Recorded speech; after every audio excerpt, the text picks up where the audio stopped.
সুপ্রিয় বন্ধুরা, আপনারা দেখতে পাচ্ছেন আমাদের চাচা দুলাল চাচা ঘর নির্মাণ কাজ চলছে। আপনারা দেখতে পাচ্ছেন কি সুন্দর, কি চমৎকার এই ঘরটি সুন্দর হয়েছে। আপনারা কেউ যদি এরকম ঘর বানাতে চাও তাহলে আমাদের রাজমিস্ত্রি শিশুনুরের সাথে আপনারা যোগাযোগ করতে পারবেন। একটা ঘর নির্মাণ করতে অনেক দিন লাগে। আপনারা যদি ঘর বানাতে চান তাহলে ঘর অবশ্যই বানাতে পারবেন। আমাদেরও আপনারা দেখতে পাচ্ছেন শিশুনুর মিস্ত্রি, তিনি আপনাদের সামনে দেখাইতেছেন। আপনারা দেখতে থাকুন ঘরটা। আমরা ঘরে ভিতরে দেখাবো, আপনারা দেখতে থাকুন। সুপ্রিয় বন্ধুরা, আপনারা দেখতে পাচ্ছেন ঘরটা মোটামুটি ভাবে ছোট হলেও অনেক ডিজাইন করা হচ্ছে। ক্যামেরা ঘুরে দিয়ে উপরে দেখে দাও।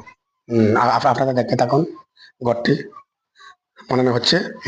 তিনি এখন আমাদের রাজমিস্ত্রি শিশুর কিছু বলবেন আপনারা।